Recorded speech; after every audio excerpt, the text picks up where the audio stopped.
आज के बाद जो भी इनकी बेइज्जती करेगा ना, उसे मेरे गुस्से का सामना करना पड़ेगा। हरमन सर, आपको बहुत बड़ी मिसअंडरस्टैंडिंग हुई है। ये एक निकम्मा नकारा कपूर का ठुकराया हुआ एक्स दामाद है। आप ये क्या कर रहे हैं सर?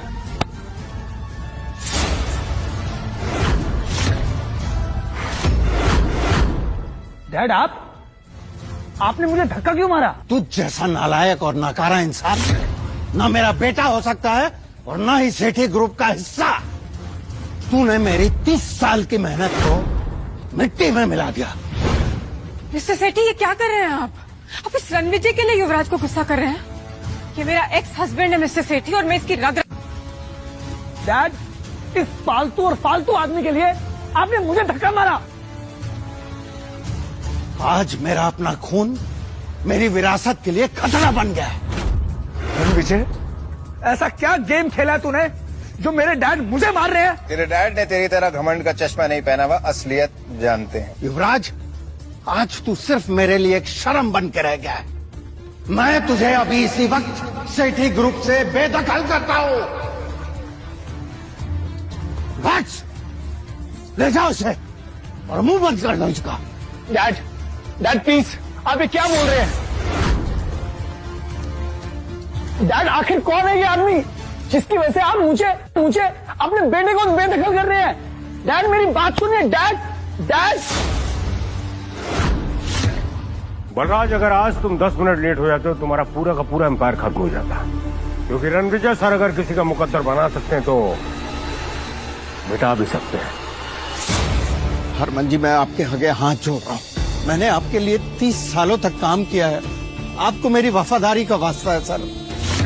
मेरा अपना खून आज मेरे मुंह पे कालिक पोत के चला गया है। हरमन जी, मैं आपके आगे हाथ जोड़ता हूँ, प्लीज मेरी इज्जत मिट्टी में मिलने से बचा लीजिए, प्लीज। आपका इस बारे में क्या बोलना है सर? बलराज सेठी एक बहुत ही पावरफुल और सक्सेसफुल एम्पायर का सीईओ है, तो आज क्यों सर झुका?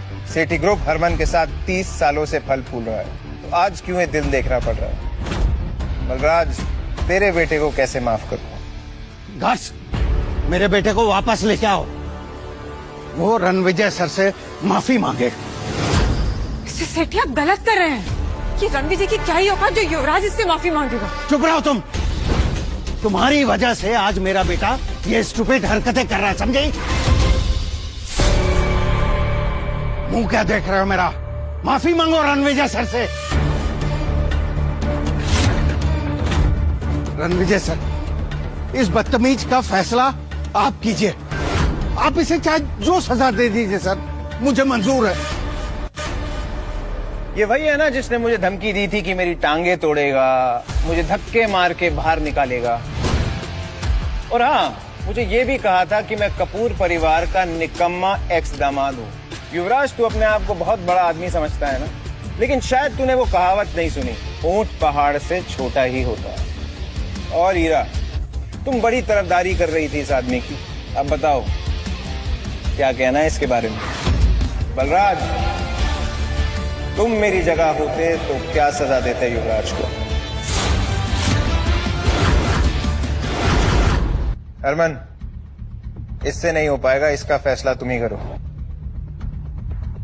बलराज, तुम्हारा एम्पायर अब खत्म हो चुका है।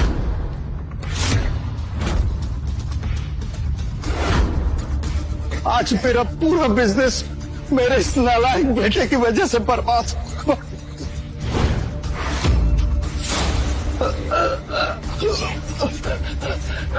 दूर है मुझसे। अरे बलराज, संभालो खुद को। अनन्या, बलराज को हॉस्पिटल लेके जाओ।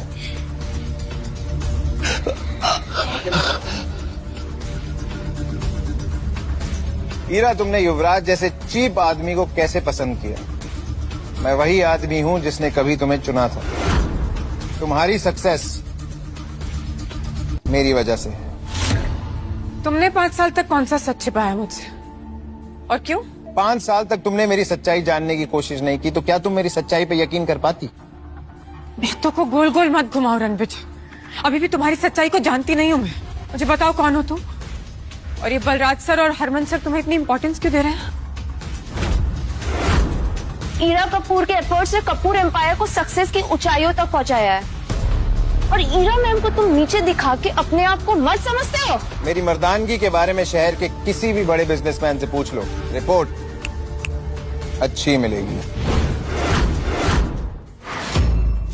डैड, इसने सबके सामने मुझे मारा। इसने मेरे बेटे पे हाथ उठाने की हिम्मत की। और मुझे थप्पड़ भी मारा, ये देखिए। तेरी हिम्मत कैसी हुई मेरी बेटी को थप्पड़ मारने की? मारो साले को, काट इसका ऐसा हाल करो कि इसका नक्शा बिगड़ जाए। तो फिर दिल्ली के नक्शे से तेरा बिजनेस एम्पायर भी हमेशा के लिए मिट जाएगा। नाम बता अपना। कौन है तू? हाँ, साले चिल्लर छाप। चिल्लर छाप नहीं, तुम्हारा बाप हूं मैं। अब शॉक क्यों हो गए? काट, बोलो क्या कहना है। कहना नहीं है, करना है। मेरे डैड तेरे इतने टुकड़े करेंगे ना, तेरी अस्थियां नहीं मिलेंगी। जबान पर साल माफी मांगो उनसे। डैड, आपका दिमाग तो नहीं खराब हो गया है? मैं मेरे बेटे की बदतमीजी के लिए मैं आपसे माफी चाहता हूँ। मैं भरपाई करने के लिए तैयार हूँ। गार्ड्स,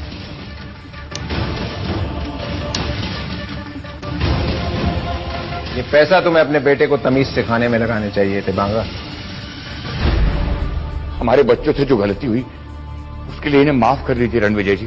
पापा, आप इसके सामने झुक क्यों रहे?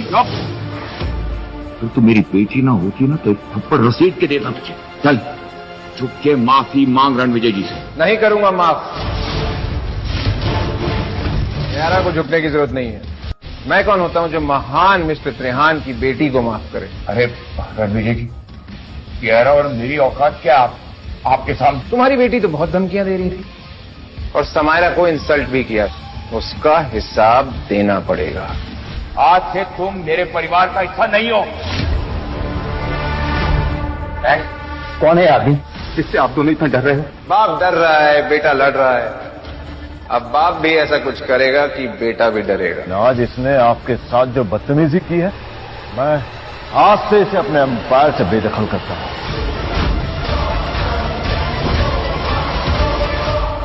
प्लीज सर, आप जो भी हैं मुझे माफ कर दीजिए। मैंने कहा था ना, तू भी डरेगा, क्योंकि जो मैं बोलता हूं वो मैं करता हूं।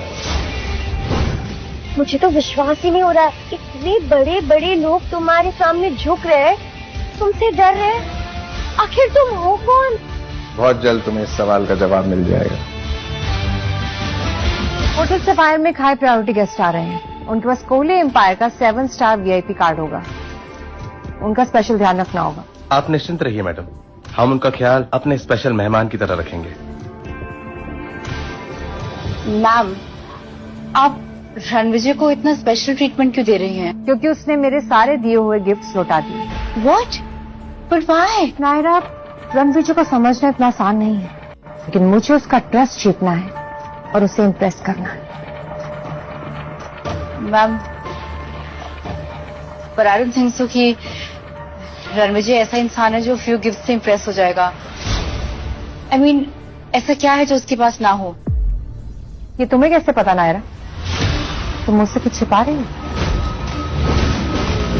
आई डोंट थिंक सो कि रणविजय ऐसा इंसान है जो फ्यू गिफ्ट से इम्प्रेस हो जाएगा। तुम मुझसे कुछ छिपा रही हो? नो मैम, मैंने तो बस अंदाजा लगाया उनका एटीट्यूड देखकर। रणविजय, जिस तरीके से त्रिहांश और बंगास तुम्हारे सामने झुक रहे थे, I was like oh God. लेकिन क्यों झुक रहे थे? क्योंकि त्रिहान और बांगास का फ्यूचर मेरे हाथ में है। या तो तुम मजाक कर रहे हो या कम्प्लीटली डिल्यूजनल हो।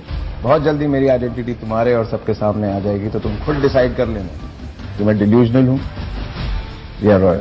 रणविजय, तुमसे कुछ बात करनी है। अब तुम्हें मुझसे क्या चाहिए हीरा?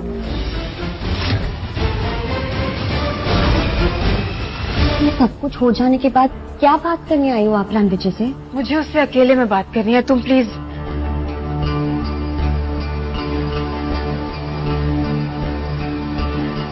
मैं नहीं चाहती थी कि तुम दादाजी के लंच पर आओ, बट एनीवेज अब तुम आ गए हो तो जस्ट टू इन्फॉर्म यू कि उन्हें मैंने हमारे डिवोर्स के बारे में कुछ नहीं बताया। ये बात तो उन्हें बतानी पड़ेगी। आई नो बतानी पड़ेगी, लेकिन मैं खुद बता दूंगी। अभी उनकी तबीयत ठीक नहीं है और मैं नहीं चाहती कि आज की गैदरिंग में तुम उनसे कुछ भी डिस्कस करो, so I request you not to. Also आज गैदरिंग में मेरे आंट जैस्मिन के होने वाले दामाद आ रहे हैं और वो एक बहुत बड़े आदमी है, सो प्लीज उनके साथ थोड़ा रिस्पेक्ट से बिहेव करना और कोई ड्रामा मत क्रिएट करना, क्योंकि अगर तुमने किया ना तुम्हारा कोहली एम्पायर भी तुम्हें बचा नहीं पाएगा। बीवियों की तरह इंस्ट्रक्शन दे रही हो, हक जता रही हो। भूल गई क्या कि तुमने मुझे डिवोर्स दिया था?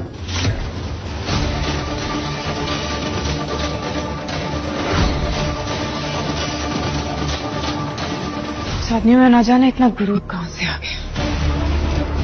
आई जस्ट होप कि आज की गैदरिंग में कोई गड़बड़ ना कर दे। व्हाट इज दिस कविता? हमारे दामाद ने पूरी फैमिली को लंच के लिए वेट करवा दिया। वक्त की ना कोई कदर ही नहीं है इसे, लड़ी सेल्फिश। मैं आजकल बहुत एरोगेंट हो गया ये। Arrogant my foot. अगर इसने हाथ उठाने की हिम्मत भी की ना तो मेरा होने वाला दामाद यश इसे इसकी औकात दिखा देगा। जैस्मिन रिलैक्स, हीरा के दादाजी का मूड खराब हो रहा है। अरे मुझे समझ में नहीं आता तुम इससे इतना डरती क्यों हो? हाँ? ये 5 साल तक किरा के टुकड़ों पे ही तो पला है ना, और आज हमें देखो इसके साथ लंच करना पड़ रहा है। बस करो रणविजय बेटा, आओ।